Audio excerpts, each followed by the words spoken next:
This election is just the turning point. It really is. It is the turning point. And it is the moment of, I believe, ultimate loss or the beginning of turning the page. But either way, the road is tough ahead of us because it is being paved by evil. Frances Fox Piven is a woman who you might remember. She's the defenders on the left. They claim that she's nothing but a sweet, precious, loving grandmother who bakes cookies and pies and puddings and jams and jelly and churns her own butter every night for not just her grandchildren, but her neighbors' grandchildren and the dog down the street that's a little bit sick and the neighborhood shut-ins and the handicapped veterans and the poor children at the school bake sales. And she's actually an awful lot like Aunt Bee from Mayberry RFD, only much, much more kind and gentle than Aunt Bee. Occasionally, she'll take off the oven mitts and she'll turn off the stove, and she attends a sweet old lady conference or two where she says precious and gentle things like this.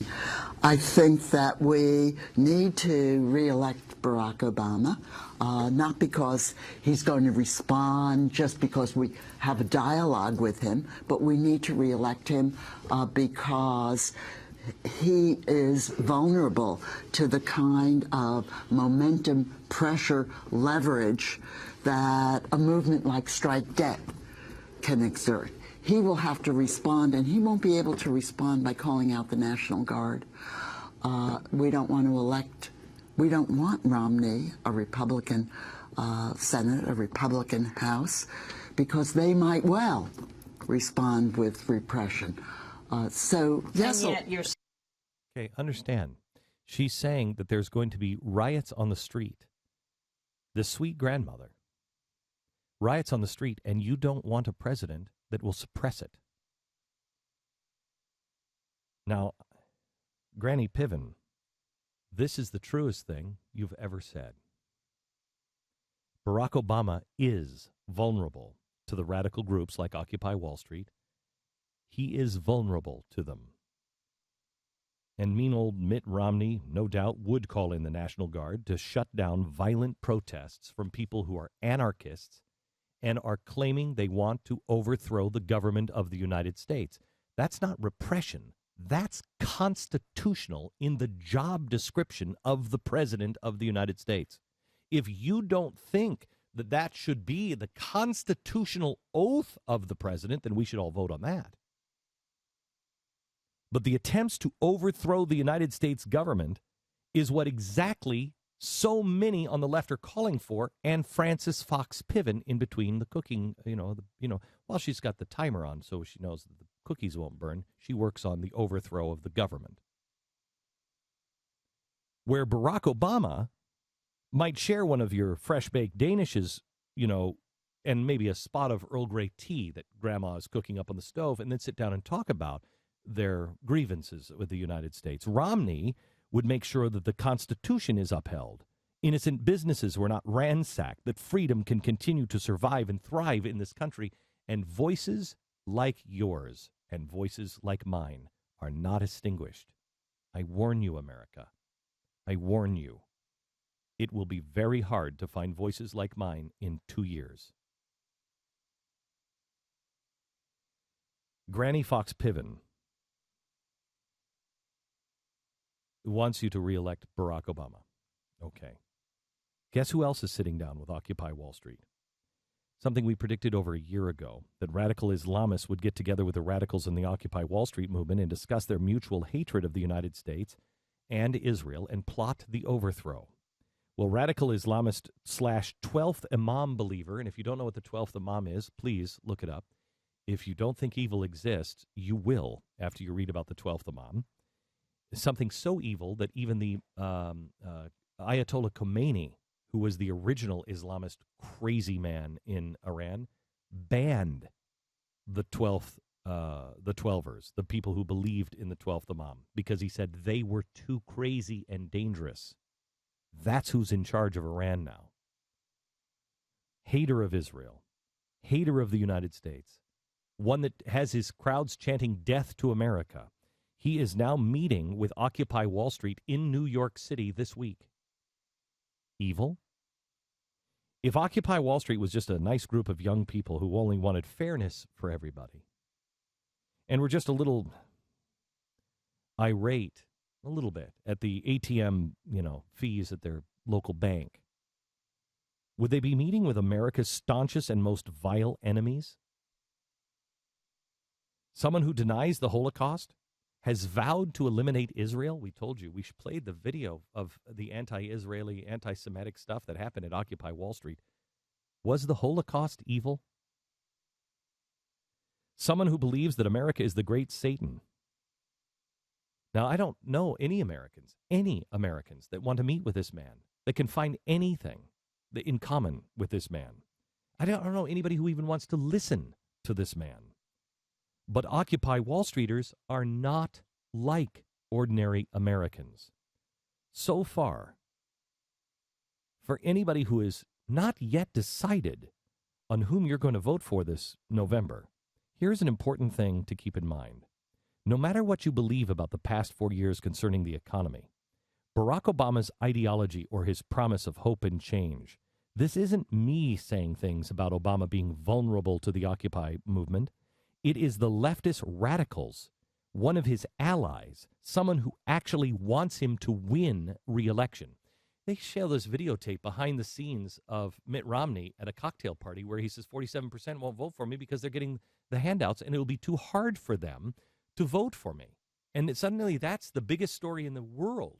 Yet we have Obama supporters behind the scenes plotting the overthrow, the violent overthrow of the United States of America, and that's no big deal. And don't forget, this is how the president feels about Occupy Wall Street and the people that are currently this week going to be meeting with Mahmoud Ahmadinejad. This is how he feels about them. I think it expresses the frustrations that the American people feel. That we had the biggest financial crisis since the Great Depression, huge collateral damage all throughout the country, all across Main Street. And yet, you're still seeing some of the same folks who acted irresponsibly trying to fight efforts to crack down on abusive practices that got us into this problem in the first place. Okay. So yes, I think people are frustrated, and the protesters are giving voice to a more broad-based frustration about how our financial system works. Okay. He never said that about the Tea Party. Never. Never. But he did about these guys. Now, is it because these guys understand redistribution of wealth because they are socialist, communist, and anarchists?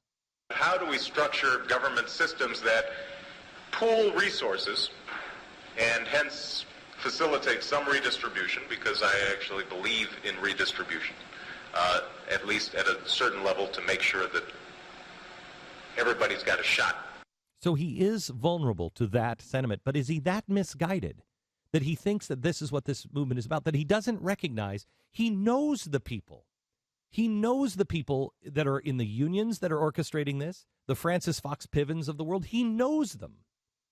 He grew up around communist revolutionaries. He knows their speak. Let's say he grew up around them. He knows it, but he doesn't agree with it anymore. How could he be so blind to think this is just about the banking system? It's not transparent enough. How could he possibly be this blind? And then to have the Occupy Wall Street people meet with Mahmoud Ahmadinejad. Would he do it? I would. And the reason is this, that the notion that somehow not talking to countries is punishment to them, which has been the guiding diplomatic principle of this administration, is ridiculous. So maybe that explains why he's not talking to Israel? I don't understand. What's ridiculous is the notion that any American leader would meet with and legitimize a man who believes as Ahmadinejad does, threatens us, our ally in Israel. What's ridiculous is this man is still within 40 points of my shoe running for president of the United States, let alone leading in most of the polls today. What's ridiculous is this notion that we have a media filled with journalists that are telling you the truth. They are colluding. They are not incompetent. They are colluding. They are part and parcel of the problem in this country. I know firsthand. They are willing to cover. They are willing to change the subject. They are willing to out and out lie. I don't assign motive because I don't know. I don't care. They are participating in lying, defaming, smearing, and at the very least, lies of omission on Mitt Romney. It is not time for just change in leadership in America. It is time for fundamental transformation back to who we are, not who we were under George W. Bush. Nobody's calling for that. That's ridiculous. Not for a time tunnel even back to Ronald Reagan days, but for the fundamental transformation of who we were at the Declaration of Independence. That man can and should rule himself. That the best system of government is one that starts in the home. That our only king is God. And dare I say it, Jesus Christ. He is our king. God will save us. That doesn't mean that we persecute anybody who disagrees with us. It doesn't mean that we can't live hand in hand. It means that we recognize who is in charge, and it certainly is not us. When you look at the polls, I want you to ask yourself, why are you bringing a knife to a gunfight? If you think you are fighting just a political system here in America, you are wrong. Read Ephesians. If you think that we are fighting just Islamic extremists, you're wrong. You will not win with man's best minds put together. There is no way to win. I don't tell you that lightly. There is no way for you to win except one. Beg for divine providence and divine protection. We are 40 days away. 40 days, 40 nights. Beg, plead, pray like you've never prayed before. Cry out to him day and night. It is our only chance. You're fighting evil.